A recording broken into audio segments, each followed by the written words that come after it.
I thank God for this opportunity to again directly talk to you, mahal namin mga kababayan, sa Luzon, Visayas at Mindanao, lalong-lalo na po sa mga nagsasakripisyong Pilipinong nagtatrabaho abroad. Magandang hapon sa inyo. Parati po natin pinagdadasal na pagpalain ang ating bansa. Kasama po sa pagpapala ay ang katotohanan. This verse, John 8:3-2, "Then you will know the truth, and the truth shall set you free." Madalas po ito makot, "The truth shall set you free." Yan po ay pwedeng gamitin sa spiritual, sa religious. It's a biblical principle, but it is also applicable to everyday life. For example, yung isang addict sa sugal man, sa drugs, pag hindi niya inamin sa sarili niya yung katotohanan na ako'y addict, na siya'y addicted sa drugs, for example, hindi siya masaset free. Hindi magkakaroon ng pagbabago. Lies continue to enslave us. Truth set us free. So today, I'm here to tell you some fundamental truths about what is happening in the Senate and in our country. Let me start with the May 11 change in leadership and also on the walkout by the minority. In both cases, may objective. Nung May 11, kaya pala nandun yung NBI, kaya pala pinapasok nung mga nasa majority noon at nasa minority ngayon, ayaw nila magkaroon ng palitan ng leadership. Ang sinabi nila na hindi katotohanan ay dahil daw to sa impeachment. Pero yung pala, ito'y tungkol sa maraming bagay, kasama po na magkaroon ng independent, impartial impeachment, but also ayaw na magkaroon ng hearing sa Blue Ribbon na kung saan lalabas ang buong katotohanan. Marami pang ibang issue na sa mga susunod na araw ay pag-uusapan. We're listening to you, we hear you, na ang pangunahing issue ay trabaho, ay kita, ay ang taas ng presyo, yung araw-araw na kabuhayan ng ating kababayan. Yan po ay pinakamalaking issue. Ang ating survival, spiritual, physical, financial survival is always a priority. Pareho din sa health po yun. Yun po ang speech ko noon. Na ang ating spiritual health, physical health, mental health, financial health ay napaka-importante at dapat we look at the bigger picture. Pero tignan nyo po, para siguraduhin na mapagsilbihan kayo ng bagong majority, we want to make sure that kahit anong gawin ng outside forces, maging administrasyon o yung 11, nandyan yung 13 or at the very least 12 para yung sinasabing subukan naman natin ito. Masubukan nyo kung anong madideliver namin sa inyo. Ang problema, for the last 3 weeks, walang ginawa kung hindi takutin kami, i-twist ang aming arm, operan ng kung ano-ano para lumipat sa kanila. I'll go back to that later on. What's my point? You want an independent Senate. Our Constitution provides for the separation of power. Bakit separate? Because they are interdependent, but they are independent. Ibig sabihin po, one cannot survive without the other. Hindi naman po pwedeng walang judiciary. Hindi pwedeng walang executive department. Pero hindi naman po pwede po na executive department lang at puppets lang po ang nasa judiciary or in this case, the legislature. So nung nag-walk out po sila, ano sabi nila? Na utakan ang majority, na gamit ang rules ng minority. Ang sabi nila, master ang play ni Senator Tito Sotto dahil alam niya yung rules. Ayaw po nila na magkaroon ng online dahil sa bibig na rin nilang nanggaling. Sabi nga nila, ang isda sa bibig ng gagaling, may ikukulong daw. Bakit nila alam yung timing sa kulong? Sinabi ni Senator Jinggoy, hindi lang ngayon nangyari sa kanya yan, since February. Wala na daw kaso, pag siya po ay sumunod sa kanila. In this case, lumipat. So sabi ni Senator Jinggoy, sa susunod na kabanata na lang, sasabihin niya po or sa kanya niya sasabihin ko ano ebidensya niya kung sino-sino. Hindi hearsay sa akin to dahil napakinggan ko yung ilan nilang conversation. So alam ko for a fact na totoo na binabargain ang kanyang kaso, mabalik lang ang majority sa ngayon na 11 o minority. Kaya parati ko inuulit-ulit, huwag kayong magpa-11 sa 11. Sabi nila ngayon, paano na yan? 11-11 na. So, isi-simplify ko po ha. Ito po yung main message ko ngayon. Isi-simplify ko po ha. Main message na nakaugnay sa truth. Truth. Nag-walk out sila dahil ayaw po nila na makaboto yung ilan naming mga kasama. Yung po, sa kanila mismo nanggaling yon. Objective ng walk out nila, sila ang maging majority. So ngayon naman po na walang quorum at walang session yesterday and today, may kasamang mga protesta yon. Protest against a puppet Senate na gusto nila. But it is also a parliamentary tool to ensure na tuloy ang Blue Ribbon hearing sa Thursday. Ulitin ko po ha, ginamit nila yung parliamentary tool na walk out para po hindi matuloy ang pag-change ng rules.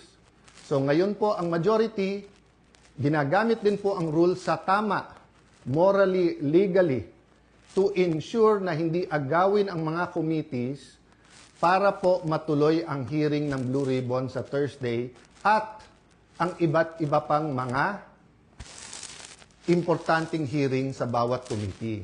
Yes, you heard me right. Sa kanilang official or unofficial spokespersons, no? Meaning sila mismo or yung mga avatar nila or yung mga vloggers, formal, informal, PR spokesperson ang nagsabi na sa 11-11, umabsent lang yung isa, mag-abstain lang yung isa, they can move. Sabi po sa isang pahayag o isang vlog at sa iba pong mga news reports, di ba? Pwedeng maging lame duck Senate President, si Alan Cayetano. Taga-Taguig at Pateros po kami. Kahit lame duck, lumalaban pa rin.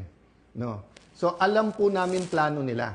Ang plano nila, abangan, tanggalin ang mga committee sa legitimate majority. Why do I say legitimate majority? In a completely independent Senate, 13 is 13. Kahit nasa abroad, kahit fugitive, kahit na nakakulong. In a democracy, you cannot say, I love democracy. Tapos pag minority ka, gusto mo, ikaw masunod. Pag minority ka, you have a moral influence to try to influence the majority. But you cannot supplant your decision for the decision of the majority. We have the majority. 13 elected senators out of 24. Actually, 14 kami na pressure nila yung isa. In the future, I can show you paano siya tinakot and I can show you kasama talaga namin.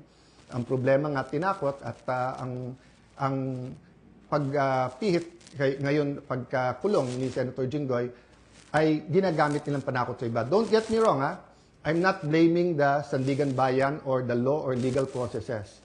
I'm saying later on it will be revealed that they abused the Blue Ribbon Committee, they abused, di ba, yung paggamit sa investigation ng DOJ at Ombudsman. I won't go there right now because I want everyone to fully understand the situation. The situation now is that we want an independent impeachment. Magaganap po yan. Walang mga scheme, sinister plot. Basta kung anong ebidensya, lalabas yung ebidensya, and I will correct kung totoo yung reports about one senator na pag sila daw majority, malalatag nila ebidensya. Hindi po. Ang prosecution dapat ang lumatag ng ebidensya nila to convict. Ang defense ang dapat lumatag ng ebidensya nila para ma-acquit. Ang senator judges ay dapat mag-examine ng mga ebidensya. Okay?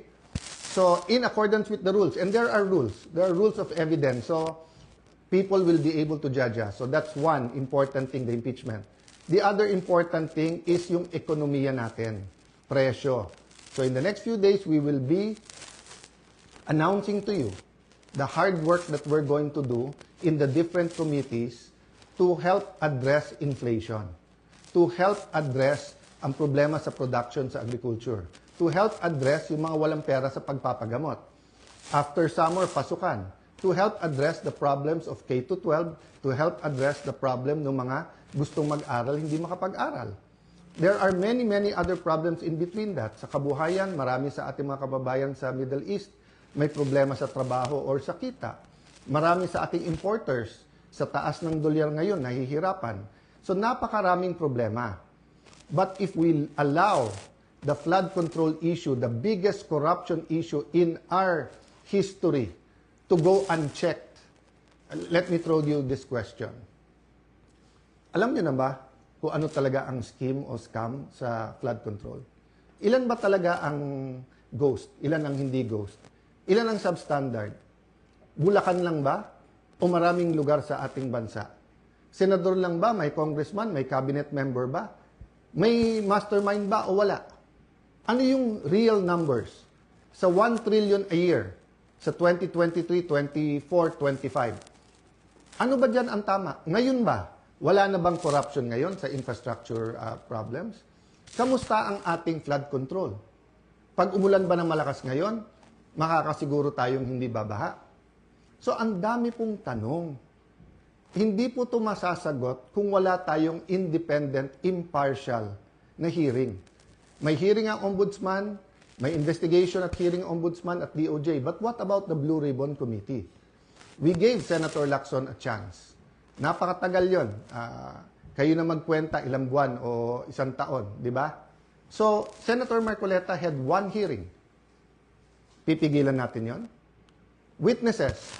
Pag nandyan na yung witness, matetest natin. Kaya ako hindi ako nag-judge. Pag nakita ko sa press con, of course I'm intrigued. Of course I listen. I do a little bit of research.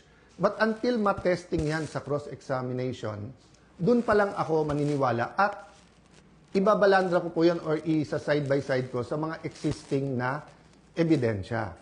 So again, ulitin ko po ha, kailangan tignan po natin nangyayari sa Senado sa mas malaking konteksto ng katotohanan.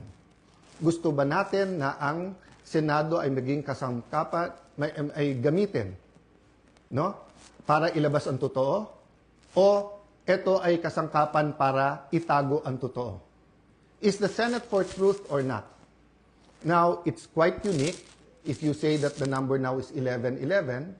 So, what's important for me is we don't have a puppet or dependent Senate. And what's important to me is that on Thursday, matuloy ang Blue Ribbon and tumuloy-tuloy yung iba't ibang mga committee.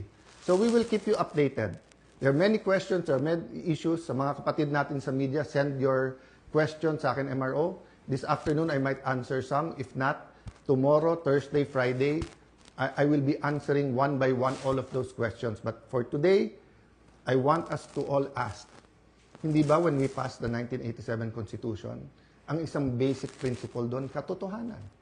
Di ba nung nagkaroon ng EDSA 1 at 2, katotohanan. Pinakamalalaking skandalo sa buong mundo, Watergate. It's about truth, katotohanan.